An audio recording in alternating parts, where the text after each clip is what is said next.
Hello students and welcome to the class of English, and today we are going to do the first poem of Hornbill, that is a photograph written by Shirley Townsend. So as the title suggests, a photograph it captures the memories, right? तो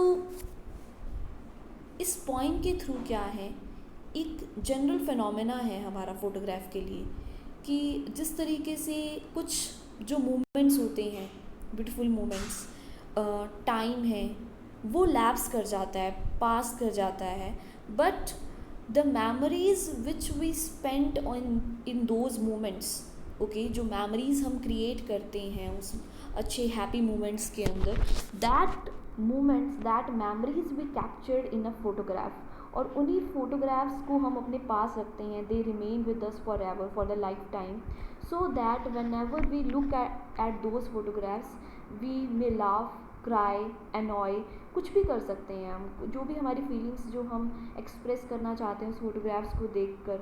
okay, so that's why we always capture those memories in a photograph. Now in this poem also, the poetess actually she is paying a tribute to her mother. इस poem के अंदर भी क्या है, वो एक photograph के बारे में जिक्र करती हैं, in which there is her mother, उनकी मदर है, and कुछ टाइम गैप्स है यहाँ पर. ओके, टाइम गैप्स किस तरीके से है कि कुछ टाइम पहले की जब जो मदर हैं उस फोटोग्राफ को देखकर अपनी मेमोरीज़ को रिकॉल करती थी, रीलिव करती थी, तो वैसे ही क्या है आज पोइट्स भी क्या है उन्हीं मेमोरीज़ को फिर से रिकॉल करती हैं. Y?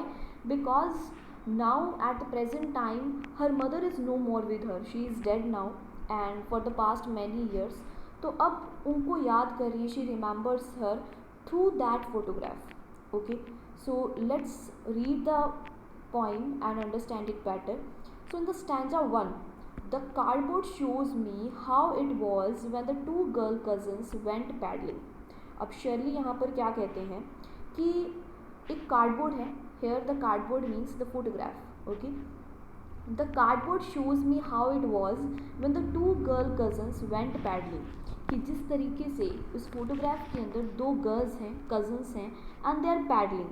Okay, each one holding one of my mother's hands, और दोनों ने ही क्या है मेरी मदर की जो हैंड्स हैं उनको पकड़ रखा है. And she the big girl somewhere 12 years और so. Why those both girls have holded my mother's hands? क्यों? क्योंकि जो मेरी मदर हैं वो सबसे एल्डेस्ट हैं, that's why she has holded both of her cousins hands. Okay, and कुछ 12-13 साल की हैं वो इस पिक्चर के अंदर, इस फोटोग्राफ के अंदर. All three stood still to smile through the hair at the uncle with the camera. Now अब ये ऑब्वियस है कि एक फ़ोटोग्राफ है, so someone might be taking their photograph.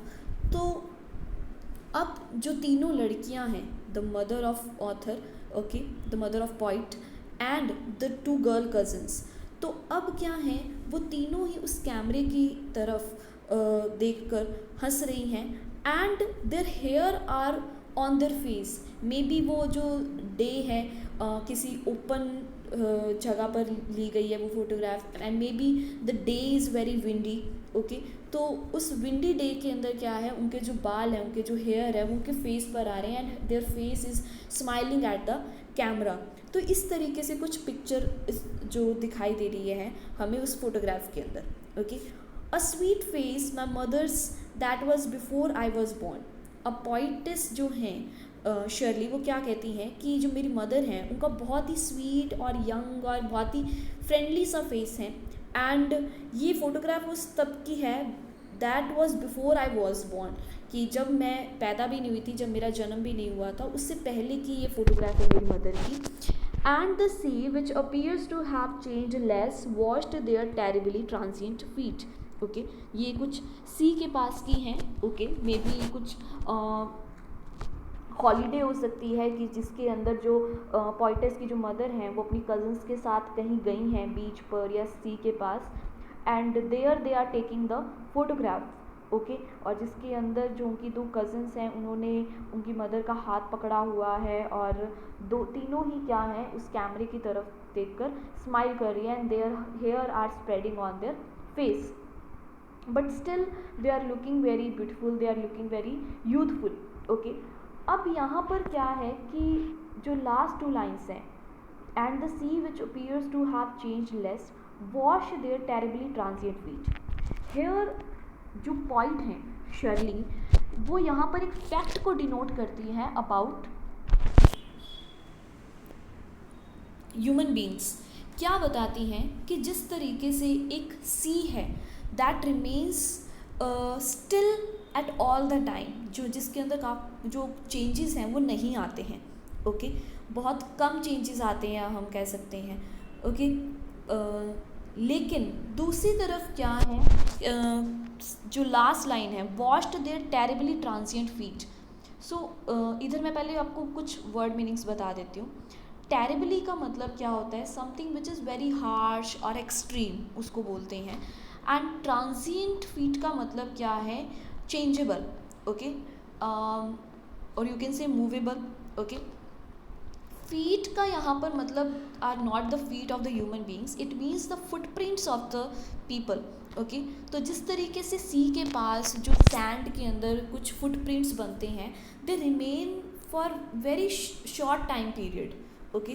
तो यहाँ पर जो पॉइंट है वो क्या फैक्ट डिनोट करती हैं ह्यूमन बींग्स के बारे में, कि जो ह्यूमन बींग्स हैं दे kept on changing with time. चाहे वो किसी के फुटप्रिंट से क्यों ना हो, कि थोड़े टाइम पीरियड के अंदर क्या है, विद इन सेकेंड्स और विद इन मोमेंट्स क्या है, वो वॉश अवे हो जाते हैं through the big wave sea waves. लेकिन जो सी है on the other hand side, वो हमेशा सेम रहता है। ओके। सो यहाँ पर एक कॉन्ट्राडिक्शन किया हुआ है दोनों चीज़ के बीच में, between the sea and the human beings, कि एक तरफ सी है जो स्टिल रहता है और ज़्यादा चेंजेस नहीं आते उसके अंदर over and over years, and on the other hand side जो ह्यूमन बींग्स है दे kept on changing with time. Okay. हमारा जो यूथ है, या हम कह सकते हैं हमारा जो चाइल्डहुड है, that is very different from our youth time period. हमारा जो यूथ टाइम पीरियड है वो हमारी जो एडल्टहुड आएगा उससे काफ़ी चेंज होगा। And with the time passes हमारी जो हैबिट्स हैं, हमारा जो बिहेवियर है, कैरेक्टर है, दे kept on changing with time, in not with the time, with the circumstances also. जैसे जैसे हमारी लाइफ के अंदर सर्कमस्टांसिस आते हैं, लोग आते जाते रहते हैं, with that our character also changes. Okay. तो इस तरीके से यहाँ पर जो पिक्चर है उसको देखते हुए बताया है पॉइंट ने, कि उस पिक्चर में वो क्या देखती हैं। ओके। कि आज उस पिक्चर के अंदर क्या है, कि जो मदर है she is looking very beautiful, she has a very sweet face, but now her mother is no more with her. आज उनकी मदर उनके साथ नहीं है। सो यही है कि ह्यूमन बींग्स चेंज हो जाते हैं with the time. Okay. In the second stanza, some 20-30 years later, she had laughed at the snapshot. See Betty and Dolly, she had said, and look how they dressed us for the beach. The sea holiday was her past, mine is her laughter. Both rhyme with the labored ease of loss. अब क्या है कि point उस photograph, जब वो photograph ली गई थी, okay, उसके 20-30 साल बाद, अबाउट 20-30 ईयर्स लेटर, जो अपनी मदर के बारे में बताती हैं कि उनकी जो मदर है, जो वो उस फोटोग्राफ को देखकर हंसती थी। She would laugh at the snapshot, और क्या कहती थी, सी बैटी एंड डॉली शी हैड से, and now look how they dressed us for the beach. कि वो उस बीच पर ली हुई फ़ोटोग्राफ को देखकर खुश होती थी और क्या कहती थी कि देखो कि हम बीच के लिए कैसे ड्रेस्ड अप होके जाते थे। Okay. The C holiday was her past. तो पॉइंट यहाँ पर क्या कहती हैं कि जो सी हॉलीडे थी, ओके, कि जिस तरीके से वो और उनकी जो कज़न्स हैं वो बीच पर जाती थी एंड वहाँ पर उन्होंने फ़ोटोग्राफ ली थी अपने अंकल से के through. Okay.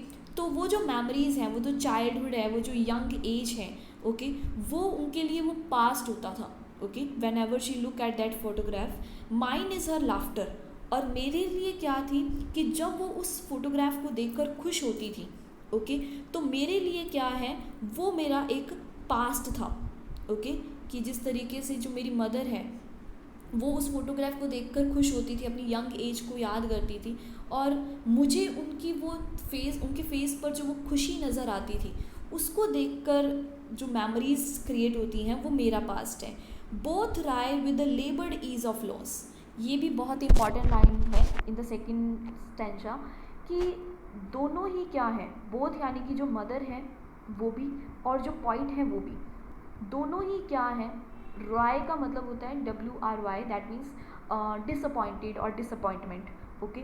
So both wry with the laboured ease of loss, कि दोनों ही क्या है, लाइक जो मदर है उनका पास्ट था कि वो जो सी हॉलीडे होती थी वो उनका पास्ट था, तो उनके लिए क्या है कि वो सोचती हैं कि उनका जो वो यंग एज है, वो जो चाइल्डहुड है, वो जो लाफ्टर है, वो क्या है बहुत ईजिली उनकी लाइफ से चला गया, मतलब बहुत ईजिली वो जो टाइम है वो निकल गया।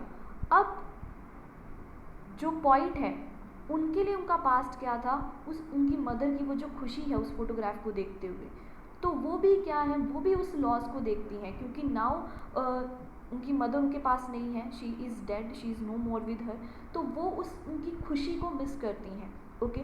सो both wry with the laboured ease of loss, की बहुत ईजिली जो एक लॉस, एक खुशी जो चली गई है उन दोनों की लाइफ से, ओके, तो उन दोनों को देख कर क्या है वो डिसअपॉइंट हो जाती हैं। Now in the third stanza, she has been dead nearly as many years as that girl lived. अब इन थर्ड स्टैंजा के अंदर जो पॉइंट है वो क्या बताती हैं कि जो उनकी मदर है उनको उनकी डेथ को उतने ही साल हो गए हैं जितनी उस फोटोग्राफ में, उस पिक्चर में जो लड़की है, जो गर्ल है, जो मेरी मदर है, उनकी जो एज है उतने ही साल, like as we have read कि जो गर्ल है वो अबाउट 12 to 13 ईयर्स ओल्ड थी, तो वैसे ही क्या है आज जो पॉइंट की जो मदर हैं उनको भी उनकी भी डेथ को क्या है 12-13 साल हो गए हैं। And of this circumstance there is nothing to say at all. अब क्या है कि जो पॉइंट हैं वो इतनी ज़्यादा सैड हो चुकी हैं, इतनी ज़्यादा उनको याद करती, इतनी ज़्यादा वो डिसअपॉइंट हो गई हैं कि इतने सारे सर्कमस्टेंसेस का मतलब है इतने सारे टाइम गैप के बाद, कि फ़र्स्ट फेज़ के अंदर वो एक फ़ोटोग्राफ के बारे में बात करती हैं कि जिसके अंदर जो 3 गर्ल्स हैं वो खुश नज़र आ रही हैं, their hairs are on their face, they are smiling at the camera, okay. And in the second phase कि जब उनकी मदर उसी फ़ोटोग्राफ को देखकर याद करती हैं, जो पॉइंट है वो अपनी मदर को उनकी खुशी को देखकर बहुत खुश होती हैं। Now all those memories that has been faded away, वो जो मेमोरीज़ हैं वो फेड हो चुकी हैं, और अब उनके पास कुछ भी कहने को नहीं बचा है, कुछ भी एक्सप्रेस करने को नहीं बचा है। इट्स साइलेंसेस, ये बहुत ही एक ऑक्सीमोरॉन का यूज़ किया गया है यहाँ पर, या हम कह सकते हैं कि एक एलिट्रेशन डाला है यहाँ पर कि जो साइलेंस है वो भी अब चुप हो गई है, वो भी अब साइलेंस हो गई है, कि इस तरीके से जो कमी है about that laughter, about that remembering her mother, तो वो भी क्या है अब साइलेंस हो चुकी है। So that was about this poem, a photograph by Shirley Toulson, okay. I hope you got the summary of this poem. जो इसकी कुछ इंपॉर्टेंट नोट्स हैं या जो इंपॉर्टेंट गाइडलाइंस है, थीम है, वो मैं आपको PDF के थ्रू सेंड कर देती हूँ। Thank you.